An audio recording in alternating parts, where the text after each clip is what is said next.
Health insurance കമ്പനികൾ ചെറിയ ചെറിയ കാരണങ്ങൾ കണ്ടെത്തി ക്ലെയിം റിജക്റ്റ് ചെയ്യുന്നത് നമ്മൾ ഒരുപാട് കേട്ടിട്ടുണ്ട്. എന്നാൽ നിങ്ങൾ ചികിത്സ തേടുന്ന ഹോസ്പിറ്റലുകൾ നിങ്ങളുടെ ഹെൽത്ത് ഇൻഷുറൻസ് ക്ലെയിം റിജക്റ്റ് ചെയ്യുന്നതിനായി എന്തൊക്കെയാണ് ചെയ്യുന്നതെന്ന് നിങ്ങൾക്കറിയാമോ? നിങ്ങളുടെ ജീവൻ രക്ഷിക്കാനായി നിങ്ങൾ തിരഞ്ഞെടുക്കുന്ന ചില ഹോസ്പിറ്റലുകൾ നിങ്ങളെ വലിയൊരു സാമ്പത്തിക ബാധ്യതയിലേക്ക് തള്ളിവിടുന്നു എന്ന് പറഞ്ഞാൽ നിങ്ങൾക്ക് വിശ്വസിക്കാനാവുമോ? എന്നാൽ അങ്ങനെയൊന്നുണ്ട്. നിങ്ങൾക്ക് 100% ക്യാഷ്ലെസ് ആയി ലഭിക്കേണ്ട ഹെൽത്ത് ഇൻഷുറൻസ് ക്ലെയിമിനെ തുരങ്കം വയ്ക്കുന്ന ചില ഹോസ്പിറ്റൽ ലെൻഡിംഗ് മാഫിയകളെ കുറിച്ചാണ് ഇന്നത്തെ വീഡിയോ. അവരുടെ അടുത്ത ഇര നിങ്ങളാവാതിരിക്കാനും അവരിൽ നിന്ന് അതിവിദഗ്ധമായി രക്ഷപ്പെടാനും ഈ വീഡിയോ നിങ്ങൾ മുഴുവനും കാണണം. അതുപോലെ പരമാവധി ആളുകളിലേക്ക് ഇത് നിങ്ങൾ എത്തിക്കുകയും വേണം. കാരണം കേരളം വിലയ്ക്ക് വാങ്ങാൻ പോലും കഴിവുള്ള വമ്പൻ കോർപ്പറേറ്റ് മാഫിയകൾക്കെതിരെയാണ് ഞാനിന്ന് സംസാരിക്കാൻ പോകുന്നത്. ഈ വീഡിയോ സോഷ്യൽ മീഡിയയിൽ എത്ര കാലം ഉണ്ടായിരിക്കുമെന്ന് എനിക്ക് പറയാനാവില്ല. ഇതവർ റിമൂവ് ചെയ്യുന്നതിന് മുമ്പ് മാക്സിമം ആളുകളിലേക്ക് എത്തിക്കുക. കേരളത്തിൽ ഹെൽത്ത് ഇൻഷുറൻസ് എടുത്തിട്ടുള്ള ഒരാൾക്കും ഈ ചതി ഇനി സംഭവിക്കരുത്. Welcome to my new video. My name is CP Paul.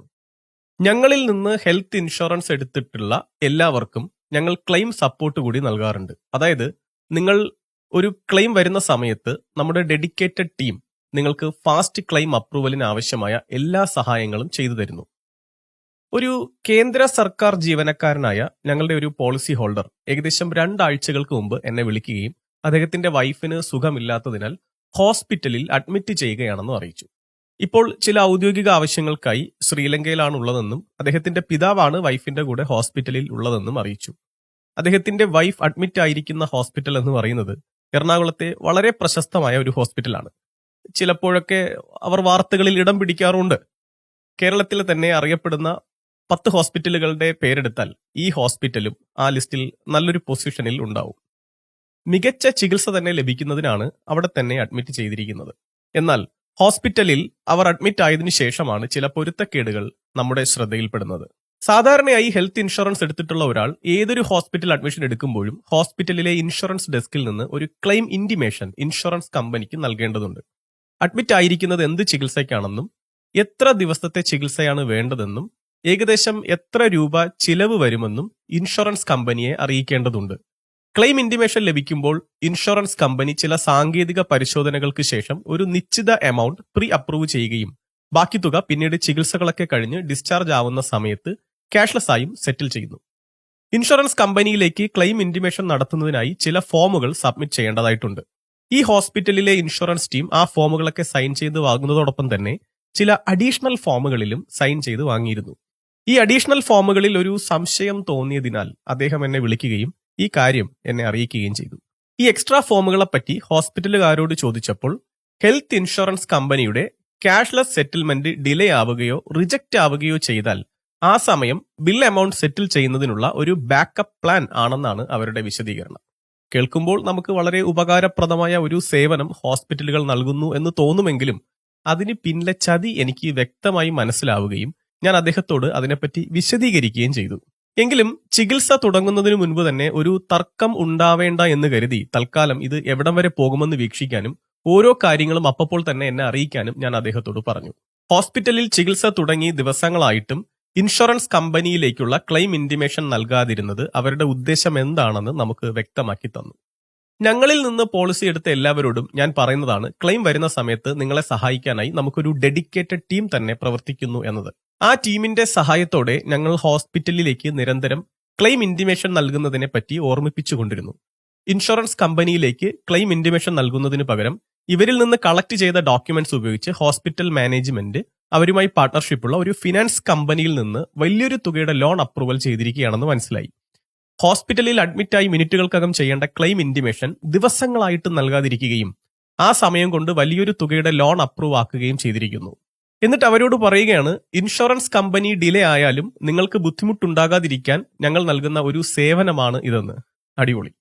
ഒരു ഹോസ്പിറ്റൽ അഡ്മിഷൻ നടക്കുമ്പോൾ തന്നെ ക്ലെയിം ഇന്റിമേഷൻ നൽകിയാൽ ഡിസ്ചാർജ് ആയി 10-20 മിനിറ്റുകൾക്കകം മുഴുവൻ തുകയും ക്യാഷ്ലെസ് ആയി തന്നെ സെറ്റിൽ ചെയ്യുന്ന ഇൻഷുറൻസ് പോളിസികൾ മാത്രമാണ് ഞങ്ങൾ എല്ലാവർക്കും നൽകാറുള്ളത്. അഡ്മിറ്റായി ദിവസങ്ങളായിട്ടും ക്ലെയിം ഇന്റിമേഷൻ പോലും നൽകാതെ ഇൻഷുറൻസ് സെറ്റിൽമെന്റ് ഡിലേ ആക്കിയത് ഈ ഹോസ്പിറ്റലുകാരാണ്. എന്തുകൊണ്ടാണ് ഇത്തരം ഹോസ്പിറ്റലുകൾ ക്യാഷ്ലെസ്സായി മുഴുവൻ ബില്ലും സെറ്റിൽ ചെയ്യുന്ന ഹെൽത്ത് ഇൻഷുറൻസ് പോളിസിയെ തുരങ്കം വെച്ച് ഫിനാൻസ് കമ്പനിയെ കൊണ്ട് ലോൺ നൽകി ബിൽ സെറ്റിൽ ചെയ്യിക്കുന്നതെന്ന് നിങ്ങൾക്കറിയാമോ?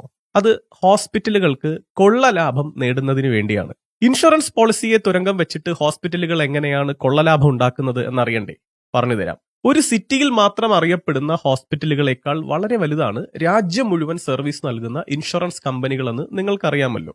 ഓരോ ഇൻഷുറൻസ് കമ്പനിയും ഒരു ഹോസ്പിറ്റലിനെ അവരുടെ ക്യാഷ്ലെസ് നെറ്റ്വർക്കിലേക്ക് എൻട്രി നൽകുന്നത് പലവിധ ചർച്ചകൾക്കും വിവിധ എഗ്രിമെന്റുകൾക്കും ശേഷമാണ്.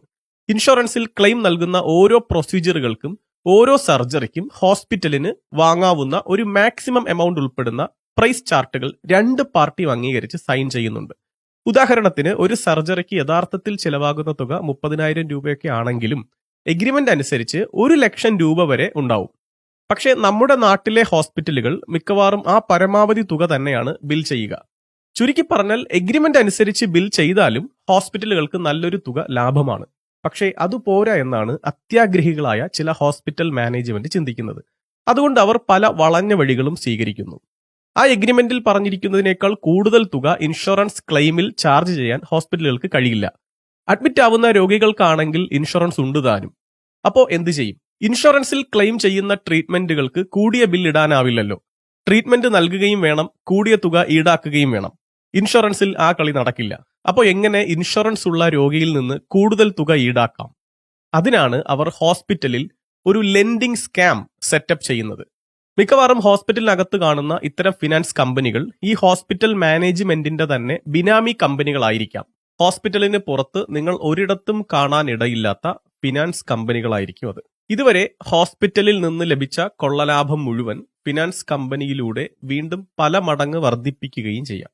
ഇൻഷുറൻസിൽ ക്ലെയിം അപ്രൂവ് ആയാൽ ലഭിക്കുന്നത് 1,00,000 രൂപ മാത്രമാണെങ്കിൽ മനഃപൂർവ്വം ഇൻഷുറൻസിനെ ഡിലേ ചെയ്യിപ്പിച്ച് ഫിനാൻസ് കമ്പനിയെ ഇൻവോൾവ് ആക്കുന്നതിലൂടെ 1,00,000 രൂപയ്ക്ക് പകരം 3,00,000 രൂപയോ അതിനു മുകളിലോ ബിൽ ചെയ്യിക്കാൻ സാധിക്കും. 1,00,000 രൂപയ്ക്ക് ബിൽ ചെയ്താലും നല്ല ലാഭമുണ്ടെന്നിരിക്കെ ന്യായമായും പോളിസി ഹോൾഡർക്ക് ലഭിക്കേണ്ട ഇൻഷുറൻസിനെ തുരങ്കം വെച്ച് ഫിനാൻസ് കമ്പനി ഉപയോഗിച്ച് 3,00,000 രൂപ ബിൽ ചെയ്യിക്കുന്നത് കൊള്ളയടിക്കുന്നതിന് തുല്യമാണ്. നിങ്ങൾക്ക് 100% ക്യാഷ്ലെസ്സായി ലഭിക്കേണ്ട ഹെൽത്ത് ഇൻഷുറൻസിനെ ഏതൊക്കെ രീതിയിലാണ് ഹോസ്പിറ്റലുകൾ തുരങ്കം വയ്ക്കുന്നത് എന്നറിയണ്ടേ? പറഞ്ഞുതരാം. ക്ലെയിം ഇന്റിമേഷൻ ഡിലേ ആക്കുന്നതാണ് ആദ്യത്തെ നടപടി. അഡ്മിറ്റ് ആയാൽ ഉടനെ തന്നെ അവർ ഫിനാൻസ് കമ്പനിയുടെ എമൗണ്ട് അപ്രൂവ് ചെയ്യിക്കാനുള്ള നടപടികൾ തുടങ്ങുന്നുണ്ടാവും. പക്ഷേ ഇൻഷുറൻസ് കമ്പനിക്ക് നൽകേണ്ട ക്ലെയിം ഇന്റിമേഷൻ മനഃപൂർവ്വം വൈകിപ്പിക്കും. ഇത്തരം ഹോസ്പിറ്റലുകൾ മിക്കവാറും രോഗി ഡിസ്ചാർജ് ആവുന്ന സമയത്ത് മാത്രമായിരിക്കും ക്ലെയിം ഇന്റിമേഷൻ പോലും നടത്തുന്നുണ്ടാവുക. അപ്പോൾ ഇൻഷുറൻസ് കമ്പനിക്ക് ആ രേഖകളിൽ സ്വാഭാവികമായും സംശയം ഉണ്ടാവും. കാരണം അഡ്മിറ്റ് ആയിട്ട് 10 ദിവസത്തിലേറെ ആവുകയും ഡിസ്ചാർജ് ആവുന്ന ദിവസം ക്ലെയിം ഇന്റിമേഷൻ നടത്തുകയും അതും സ്വാഭാവികമായി വലിയൊരു ബിൽ എമൗണ്ട് ആയിരിക്കും ചെയ്യുമ്പോൾ ഇൻഷുറൻസ് കമ്പനിക്ക് ആ ക്ലെയിമിൽ ഒരു സംശയം സ്വാഭാവികമായി ഉണ്ടാവും. അതിനാൽ ഇൻഷുറൻസ് കമ്പനി കൂടുതൽ ഡീറ്റെയിൽസ് ആവശ്യപ്പെടുകയും ചെയ്തേക്കാം. അവ നൽകുന്നതിനും ഹോസ്പിറ്റലിൽ നിന്ന് താമസമുണ്ടാവും. ഇവയെല്ലാം ക്ലെയിം അപ്രൂവൽ ഡിലേ ആകുന്നതിന് കാരണമായേക്കാം. ഇൻഷുറൻസ് കമ്പനികളെല്ലാം ഇങ്ങനെയാണെന്നും ഹോസ്പിറ്റലിന്റെ ക്യാഷ്ലെസ് പാർട്ട്ണർ നിങ്ങളുടെ ക്ലെയിം അപ്രൂവ് ചെയ്തിട്ടുണ്ടെന്നും നിങ്ങളുടെ ഇൻഷുറൻസ് കമ്പനിയുടെ അപ്രൂവൽ വരുമ്പോൾ റീപേയ്മെന്റ് ചെയ്താൽ മതിയെന്നും ഒക്കെ പോളിസി ഹോൾഡറെ പറഞ്ഞ് വിശ്വസിപ്പിക്കുന്നു. ക്ലെയിം അപ്രൂവലിന് ഡിലേ ഉണ്ടാവുമ്പോൾ തന്നെ ഒരു പ്രഷർ അവിടെ സൃഷ്ടിക്കപ്പെടും. രോഗിയുടെ ചികിത്സ കഴിഞ്ഞ് ഡിസ്ചാർജ് ആവുകയും ചെയ്തു, എന്നാൽ ഇൻഷുറൻസ് കമ്പനി ബിൽ ഇതുവരെ സെറ്റിൽ ചെയ്തിട്ടില്ല. മാത്രമല്ല അടുത്ത രോഗി ഈ റൂമിൽ അഡ്മിറ്റ് ആവാൻ വേണ്ടി വെയിറ്റിംഗുമാണ്. ബിൽ സെറ്റിൽ ചെയ്യിക്കാനുള്ള തന്ത്രപരമായ പ്രഷർ ഹോസ്പിറ്റലിൽ നിന്നുണ്ടാവും. അങ്ങനെ ഇൻഷുറൻസ് ഉണ്ടായിട്ടും അത് ഡിലേ ആവുന്നതുകൊണ്ട് ഹോസ്പിറ്റലുകാർ അറേഞ്ച് ചെയ്ത ഹോസ്പിറ്റൽ ക്യാഷ്ലെസ് പാർട്ട്ണർ എന്ന ഓമന പേരിൽ അറിയപ്പെടുന്ന ഫിനാൻസ് സെറ്റിൽമെന്റിന് പോളിസി ഹോൾഡർ നിർബന്ധിതനായേക്കാം. ഡിസ്ചാർജ് ആയിട്ടും ഹോസ്പിറ്റലിൽ തുടരുന്ന അനൗചിത്യം കാരണം ഭൂരിഭാഗം ആളുകളും ഇൻഷുറൻസ് കമ്പനിയെ പഴിച്ചുകൊണ്ട് ഹോസ്പിറ്റലുകാർ ചെയ്ത വലിയ ഉപകാരത്തിന് നന്ദിയും പറഞ്ഞുകൊണ്ട് പോകും. ഇൻഷുറൻസ് ക്ലെയിം നഷ്ടമാകാൻ ആ ഹോസ്പിറ്റലുകാർ കളിച്ച ഒരു കളിയും പാവങ്ങൾ അറിയുന്നുണ്ടാവില്ല. ഇൻഷുറൻസ് വഴി ചെയ്താൽ 1,00,000 രൂപ ലഭിക്കേണ്ടതിന് പകരം ഹോസ്പിറ്റൽ ലെൻഡിംഗ് സ്കാം വഴി 3,00,000 രൂപയോ അതിനു മുകളിലോ ഹോസ്പിറ്റലിന് ലഭിക്കുന്നു. ഇൻഷുറൻസ് ഉള്ളതിനാൽ കയ്യിൽ നിന്ന് കാശൊന്നും കൊടുക്കേണ്ടി വന്നില്ലല്ലോ എന്ന ധാരണയിൽ പോളിസി ഹോൾഡർ അവിടെ നിന്ന് പോവുകയും ചെയ്യുന്നു. ഈ തുക ഇൻഷുറൻസ് കമ്പനിയിൽ നിന്ന് റീഇംബേഴ്സ്മെന്റായി വാങ്ങാൻ അയാൾ കുറച്ച് അലയേണ്ടിയും വരും. മാത്രമല്ല അസാധാരണമായ ബിൽ എമൗണ്ട് കാരണം ഇൻഷുറൻസ് കമ്പനിയിൽ നിന്ന് പലവിധ ബുദ്ധിമുട്ടുകളും ഭാവിയിൽ ഉണ്ടായേക്കാം. ക്ലെയിം ലഭിച്ചാലും പലപ്പോഴും പാർഷ്യൽ ക്ലെയിം സെറ്റിൽമെന്റ് ആയിരിക്കും ഇൻഷുറൻസ് കമ്പനി നൽകുന്നത്. പിന്നെ ഹോസ്പിറ്റൽ ബില്ലിന്റെയൊക്കെ ജെന്യൂനിറ്റി തെളിയിക്കേണ്ടി വരുന്നതും പോളിസി ഹോൾഡറുടെ ബാധ്യതയായി മാറും. ഹോസ്പിറ്റലുകാർ ചെയ്യുന്ന ഇത്തരം പ്രവൃത്തികൾ കാരണം ക്ലെയിം ലഭിക്കാനായി നിയമസഹായം തേടേണ്ട അവസ്ഥയും വന്നേക്കാം. കാര്യങ്ങൾ ഇങ്ങനെയൊക്കെ ആണെങ്കിലും നമ്മൾ ഇൻഷുറൻസ് കമ്പനി ആയിരിക്കും പഴി പറയുക. ഇതുപോലെ ക്ലെയിം ഡിലേ ആക്കാനോ റിജക്ട് ചെയ്യിക്കാനോ ഹോസ്പിറ്റലുകൾ പല വഴികൾ നോക്കാറുണ്ട്. ക്ലെയിം ഇന്റിമേഷൻ സമയത്തിന് നൽകിയാലും അതിനുശേഷം വരുന്ന ക്വറി അഡ്രസ് ചെയ്യാതിരിക്കുക, ഓരോ ഡോക്യുമെന്റിലും സിഗ്നേച്ചറുകൾ തെറ്റായി നൽകുക, പേര് തെറ്റിക്കുക, പലവിധ ക്ലറിക്കൽ മിസ്റ്റേക്കുകൾ മനഃപൂർവ്വം വരുത്തുക, അങ്ങനെ പലതും. അവരുടെ ഉദ്ദേശം ഇത്രയേ ഉള്ളൂ, ക്ലെയിം ഡിലേ ആക്കുക എന്ത് വിധേനയും. ചികിത്സ കഴിഞ്ഞ് ഡിസ്ചാർജ് ആയിട്ട് മണിക്കൂറുകൾ കഴിഞ്ഞാലും ക്ലെയിം ലഭിക്കാതിരിക്കുക. അന്നേരം ഹോസ്പിറ്റലുകൾ അറേഞ്ച് ചെയ്ത ക്യാഷ്ലെസ് ഫിനാൻസ് പാർട്ട്ണറുടെ ഓഫർ അവർ സ്വീകരിക്കുകയും ഹോസ്പിറ്റലിന് കൊള്ള ലാഭം ലഭിക്കുകയും ചെയ്യുന്നു. ഇതേ അനുഭവമാണ് ഞങ്ങളുടെ ഈ പോളിസി ഹോൾഡർക്കും ഉണ്ടായത്. പോളിസി ഹോൾഡർക്ക് അർഹതപ്പെട്ട ക്യാഷ്ലെസ് ക്ലെയിം ഇവിടെ നഷ്ടപ്പെടാതിരിക്കാനായി ഞങ്ങൾ എന്താണ് ചെയ്തത് എന്ന് പറഞ്ഞുതരാം. ഹോസ്പിറ്റലിൽ നിന്ന് ഫിനാൻസിന്റെ ഫോമുകൾ സൈൻ ചെയ്ത് വാങ്ങി എന്നറിഞ്ഞ നിമിഷം തന്നെ ഇൻഷുറൻസ് കമ്പനിയിൽ പ്രവർത്തിക്കുന്ന ഞങ്ങളുടെ ടീമിനെ ഞങ്ങൾ വിവരം അറിയിക്കുകയും അവരുടെ ഇമ്മീഡിയറ്റ് റെസ്പോൺസ് ഉറപ്പുവരുത്തുകയും ചെയ്തു. ഹോസ്പിറ്റലുകൾ നടത്തുന്ന ഇത്തരം ലെൻഡിംഗ് സ്കാമുകൾ ഇൻഷുറൻസ് കമ്പനികളുടെ വിശ്വാസ്യതയും സുതാര്യതയും കളങ്കപ്പെടുത്തുമെന്ന് മനസ്സിലായതിനാൽ ഇൻഷുറൻസ് കമ്പനിയുടെ ദേശീയ തലത്തിലുള്ള ഉയർന്ന ഉദ്യോഗസ്ഥർ വരെ ഞങ്ങൾക്ക് സഹായങ്ങളുമായി ഞങ്ങളെ വിളിച്ചു. ഹോസ്പിറ്റലിൽ നിന്ന് ക്ലെയിം ഇന്റിമേഷൻ വൈകിയപ്പോൾ ഞങ്ങൾ ഹോസ്പിറ്റലിലെ ഇൻഷുറൻസ് ടീമിനെ നിരന്തരം വിളിക്കുകയും ഇന്റിമേഷൻ ഓപ്പൺ ആക്കുകയും ചെയ്യിച്ചു. അതിനുശേഷവും അവർ ഡോക്യുമെന്റുകളിൽ പലവിധ ഡിലേ വരുത്തിയിരുന്നു. ഓരോ ക്വറിയും ഞങ്ങൾ കൃത്യമായി അവരെ വിളിക്കുകയും അതാത് സമയത്ത് അതിന്റെ ഡോക്യുമെന്റുകൾ ഹോസ്പിറ്റലിലെ ഇൻഷുറൻസ് ടീമിനെ കൊണ്ട് അപ്ലോഡ് ചെയ്യിക്കുകയും ചെയ്തു. പോളിസി ഹോൾഡറുടെ പിതാവാണ് അയാളുടെ വൈഫിന്റെ കൂടെ ഹോസ്പിറ്റലിൽ കൂട്ടുനിൽക്കുന്നത്. ഇൻഷുറൻസ് കമ്പനിയിലെ ക്ലെയിം ഡിപ്പാർട്ട്മെന്റിൽ നിന്ന് ഓരോ ക്വറി ഇടുന്ന സമയവും അവർ ഞങ്ങളെ അറിയിച്ചിരുന്നു. പോളിസി ഹോൾഡറുടെ പിതാവ് ഞങ്ങളുടെ നിർദ്ദേശപ്രകാരം ഇൻഷുറൻസ് ഡെസ്കിൽ പോവുകയും അവിടെ നിന്ന് തന്നെ ഓരോന്നും ചെയ്യിപ്പിക്കുകയും ചെയ്തു. ഇൻഷുറൻസ് കമ്പനിയിൽ നിന്ന് വരുന്ന ഓരോ ക്വറിയും ഡിലേ ആക്കാനുള്ള സാവകാശം ഞങ്ങൾ ഹോസ്പിറ്റലുകാർക്ക് കൊടുത്തില്ല. അങ്ങനെ ഞങ്ങൾ ഹോസ്പിറ്റലുകാർക്ക് പ്രഷർ കൊടുക്കുകയും ആവശ്യമായ എല്ലാ രേഖകളും അപ്ലോഡ് ചെയ്യിക്കുകയും ചെയ്തു. പക്ഷേ അവസാനം ഒന്നിൽ അവർ പണിയൊപ്പിച്ചു. ചില രേഖകൾ അവർ ഡോക്ടറുടെ സിഗ്നേച്ചർ ഇല്ലാതെയാണ് അപ്ലോഡ് ചെയ്തത്. ഡിസ്ചാർജ് ആയ സമയത്തായിരുന്നു അത് ചെയ്തത്.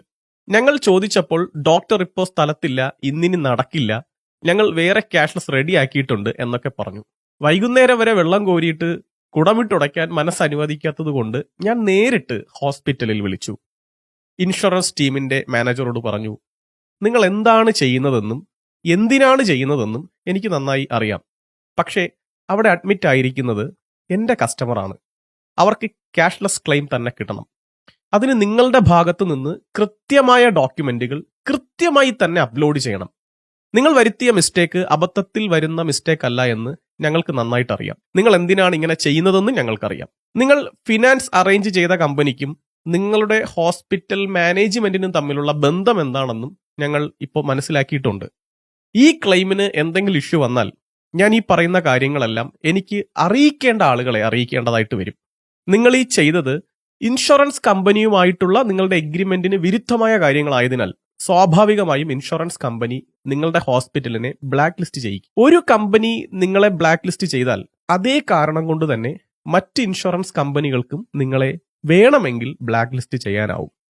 ബ്ലാക്ക് ലിസ്റ്റ് ചെയ്യപ്പെട്ട ഹോസ്പിറ്റലിൽ നിന്നുള്ള ഒരു ക്ലെയിമും പിന്നെ അപ്രൂവ് ആവില്ല. അതിനി ക്യാഷ്ലെസ് ആയിരുന്നാലും ശരി, റീഇംബേഴ്സ്മെന്റ് ആയിരുന്നാലും ശരി. എന്റെ കസ്റ്റമർക്കൊരു ബുദ്ധിമുട്ടുണ്ടായാൽ ഞാൻ നിങ്ങൾക്കും ബുദ്ധിമുട്ടുണ്ടാക്കും. ഞാൻ നിങ്ങൾക്ക് ഒരു ലാസ്റ്റ് ചാൻസ് തരാം. 15 മിനിറ്റ് സമയം തരാം. അതിനുള്ളിൽ നിങ്ങളുടെ ഡിസിഷൻ മേക്കർ എന്നെ വിളിക്കണം. അതിനുശേഷമാണെങ്കിൽ ഹോസ്പിറ്റലിൽ നിന്ന് എന്നെ ആരും വിളിക്കണ്ട. എനിക്ക് ചെയ്യാൻ എന്താണ് കഴിയുന്നതെന്ന് വെച്ചാൽ ഞാനത് ചെയ്തോളാം. ഇത്രയും പറഞ്ഞിട്ട് ഞാൻ ഫോൺ വയ്ക്കുകയാണ് ചെയ്തത്. ഏകദേശം 10 മിനിറ്റ് കഴിഞ്ഞപ്പോൾ ഒരാൾ എന്നെ വിളിച്ചു. അയാൾ സ്വയം പരിചയപ്പെടുത്തി. ഹോസ്പിറ്റലിൽ അയാളുടെ പൊസിഷനും അയാളുടെ പേര് കാര്യങ്ങളൊക്കെ പരിചയപ്പെടുത്തി. എന്താണ് എനിക്ക് വേണ്ടതെന്ന് അയാൾ ചോദിച്ചു. ഞാൻ പറഞ്ഞു, എൻ്റെ കസ്റ്റമർക്ക് അർഹതപ്പെട്ട ക്യാഷ്ലെസ് ക്ലെയിം ആണ്, അത് കിട്ടണം, വേറൊന്നും എനിക്ക് വേണ്ട. അപ്പോൾ അയാൾ ചോദിച്ചു, ഞാൻ എന്താ ചെയ്യേണ്ടത്? ഞാൻ പറഞ്ഞു, നിങ്ങൾ ശരിയായ ഡോക്യുമെന്റ്സ് അപ്ലോഡ് ചെയ്താൽ മാത്രം മതി, ബാക്കി ഞങ്ങൾ ചെയ്തോളാം. അയാൾ എൻ്റെ കോൾ കട്ട് ചെയ്യാതെ തന്നെ വേറെ ഒരു ഫോണിൽ നിന്ന് ഇൻഷുറൻസ് ഡെസ്കിലേക്ക് വിളിക്കുകയാണ്. അപ്പോൾ തന്നെ എൻ്റെ കോൾ ലൈനിൽ നിൽക്കുന്നു. അയാൾ മറ്റൊരു ഫോണിൽ നിന്ന് ഇൻഷുറൻസ് ടീമിനെ വിളിക്കുന്നു. ആവശ്യമായ എല്ലാ രേഖകളും ആ ഫോണിൽ നിന്ന് തന്നെ അയാൾ അപ്ലോഡ് ചെയ്യുകയാണ്. അതിൽ നിന്ന് എനിക്ക് മനസ്സിലായത് എന്തെന്ന് വെച്ചാൽ, ഒരേ സമയം തന്നെ അവർ 2 തരത്തിലുള്ള ബില്ലുകളും 2 തരത്തിലുള്ള ഡോക്യുമെന്റുകളും കയ്യിൽ കരുതുന്നുണ്ട് എന്നാണ്. എന്തെങ്കിലും ഒരു ഇഷ്യൂ ആവുമ്പോൾ അപ്ലോഡ് ചെയ്യാനായി കൃത്യമായ രേഖകൾ അവരുടെ കൈവശം തന്നെ ഉണ്ട്. പക്ഷേ ഇൻഷുറൻസിന് തുരങ്കം വയ്ക്കാനായിട്ട് അവർ മനഃപൂർവ്വം തെറ്റായ രേഖകൾ ആദ്യം നൽകും. എങ്കിലേ ഡിലേ ഉണ്ടാവുള്ളൂ, എന്നാലേ അവർക്ക് ലെൻഡിങ് സ്കാം നടത്താനാവൂ. എന്തായാലും അത് കഴിഞ്ഞപ്പോൾ തന്നെ എനിക്ക് ഇൻഷുറൻസ് കമ്പനിയുടെ ഓഫീസിലുള്ള നമ്മുടെ ടീം മെമ്പർ വിളിക്കുകയും ആവശ്യമായ രേഖകളെല്ലാം അവിടെ ലഭിച്ചു എന്ന് പറയുകയും ചെയ്തു. ഇനി അത് പരിശോധിച്ചിട്ട് ക്ലെയിം അപ്രൂവ് ചെയ്യാൻ കുറച്ച് സമയം കൂടി എടുക്കുമെന്നും പറഞ്ഞു. സാധാരണയായി ഡിസ്ചാർജ് ആയി 10-20 മിനിറ്റിനകം ലഭിക്കേണ്ട ക്ലെയിമാണ്. ഞാൻ പോളിസി ഹോൾഡറിന്റെ പിതാവ് ഹോസ്പിറ്റലിൽ കൂട്ടിരിപ്പാണല്ലോ, അദ്ദേഹത്തെ വിളിച്ചു. സർ, ഹോസ്പിറ്റലിൽ നിന്ന് ഇപ്പോഴാണ് കൃത്യമായ രേഖകൾ നൽകിയത്. ഇനി ഏകദേശം 1 മണിക്കൂറെങ്കിലും എടുക്കും ഇത് ശരിയാവാൻ എന്ന് പറഞ്ഞു. അത്രയും സമയം കൂടി വെയിറ്റ് ചെയ്യാമോ എന്ന് ഞാൻ അദ്ദേഹത്തോട് ചോദിച്ചു. അദ്ദേഹം എന്നോട് പറഞ്ഞു എന്തെന്നാൽ, സിബി, ഞാൻ എല്ലാം കാണുകയായിരുന്നു. നിങ്ങളോട് ഹോസ്പിറ്റൽ ചീഫ് ഫോണിൽ സംസാരിക്കുമ്പോൾ ഞാൻ അയാളുടെ ഓഫീസിൽ ഉണ്ടായിരുന്നു. നിങ്ങൾ 1 മണിക്കൂറല്ല 5 മണിക്കൂർ വേണമെങ്കിലും എടുത്തോളൂ. എല്ലാം ഞങ്ങൾക്ക് കൃത്യമായി മനസ്സിലായിട്ടുണ്ട്. ഞങ്ങൾ വെയിറ്റ് ചെയ്യാം. അവസാന നിമിഷവും ഹോസ്പിറ്റലുകാർ കളിച്ചതുകൊണ്ട് 10 മിനിറ്റിൽ അപ്രൂവ് ആകേണ്ട ഒരു ക്ലെയിം 45 മിനിറ്റ് കൊണ്ടാണ് അപ്രൂവ് ആയത്. എന്തായാലും പോളിസി ഹോൾഡർക്ക് അർഹമായ ക്ലെയിം ക്യാഷ്ലെസ് ആയി തന്നെ നൽകാൻ സാധിച്ചതിലുള്ള സന്തോഷം ഇൻഷുറൻസ് കമ്പനിയിലെ ഉദ്യോഗസ്ഥരും നമ്മുടെ ടീം മെമ്പേഴ്സും ഒക്കെ പങ്കുവച്ചു. ഞാനും വളരെ സന്തോഷവാനാണ്. പോളിസി എടുക്കുന്ന ഓരോ ആളുകളോടും ഞാൻ പറയാറുണ്ട്, നിങ്ങൾക്ക് ക്ലെയിം വരുന്ന സമയത്ത് ഞങ്ങൾ നിങ്ങളുടെ സഹായത്തിനുണ്ടാവുമെന്ന്. എങ്കിലും ഒരു ഹോസ്പിറ്റൽ എമർജൻസി ആയി നിങ്ങൾ ആരും ഒരിക്കലും ഹോസ്പിറ്റലിൽ എത്തരുത് എന്നാണ് ഞങ്ങളുടെ പ്രാർത്ഥന. ആർക്കും ഒരു ക്ലെയിമും ഒരിക്കലും ഉണ്ടാവാതിരിക്കട്ടെ. എല്ലാവരും പൂർണ്ണ ആരോഗ്യത്തോടെ ഇരിക്കാൻ സാധിക്കട്ടെ. പക്ഷെ ഒരു ക്ലെയിം വന്നാൽ നിങ്ങളുടെ കയ്യിലെ കാശ് നഷ്ടപ്പെടാതിരിക്കാൻ നിങ്ങൾ എല്ലാവരും ഇതൊരു പാഠമായി എടുക്കണം. ഓൺലൈനിൽ നിന്നോ ബാങ്കിൽ നിന്നോ ഒക്കെ പോളിസി എടുക്കുമ്പോൾ നിങ്ങൾക്ക് നഷ്ടമാകുന്നത് ഇത്തരം സപ്പോർട്ടാണ്. ഹെൽത്ത് ഇൻഷുറൻസിൽ നമുക്ക് പല തവണ ക്ലെയിം ചെയ്യേണ്ടി വന്നേക്കാം. ഓരോ തവണയും ക്ലെയിം ചെയ്യുമ്പോൾ വിവിധ തരത്തിലുള്ള ബുദ്ധിമുട്ടുകൾ നമുക്കുണ്ടായേക്കാം. അവയെല്ലാം പ്രോപ്പറായി ഡീൽ ചെയ്യാൻ അറിയുന്ന, നിങ്ങൾക്ക് വിശ്വാസമുള്ള ഒരു ലൈസൻസ്ഡ് ഹെൽത്ത് ഇൻഷുറൻസ് അഡ്വൈസറിൽ നിന്ന് മാത്രം നിങ്ങൾ പോളിസി എടുക്കുക. അങ്ങനെയാണെങ്കിൽ നിങ്ങൾക്ക് എന്ത് ബുദ്ധിമുട്ട് വന്നാലും അയാൾക്ക് നിങ്ങളെ സഹായിക്കാനാകും. നിങ്ങൾ ഇന്ത്യയിലെ ഏറ്റവും മികച്ച കമ്പനിയുടെ ഏറ്റവും മികച്ച ഹെൽത്ത് ഇൻഷുറൻസ് പോളിസി എടുത്തതുകൊണ്ട് മാത്രം ഒരു കാര്യവുമില്ല. നിസ്സാരം ഒരു ഹോസ്പിറ്റലിലെ ഇൻഷുറൻസ് ഡെസ്കിൽ ഇരിക്കുന്ന ഒരാൾക്ക് ചെറിയൊരു അബദ്ധം പറ്റിയാൽ പോലും നിങ്ങളുടെ ലക്ഷക്കണക്കിന് രൂപ നഷ്ടപ്പെട്ടേക്കാം. അങ്ങനെ എന്തെങ്കിലും ബുദ്ധിമുട്ടുണ്ടായാലും ആ സമയത്ത് വേണ്ട രീതിയിൽ ഇടപെട്ട് നിങ്ങളെ സഹായിക്കാൻ മനസ്സും കഴിവുമുള്ള ഒരാളിൽ നിന്ന് മാത്രം നിങ്ങൾ പോളിസി എടുക്കുക. ഞങ്ങളുടെ ഹെൽത്ത് ഇൻഷുറൻസ് സർവീസുകളുമായി ബന്ധപ്പെട്ട കാര്യങ്ങൾക്ക് താഴെ കാണുന്ന വാട്സ്ആപ്പ് നമ്പറിൽ ഞങ്ങളെ കോൺടാക്ട് ചെയ്യാവുന്നതാണ്.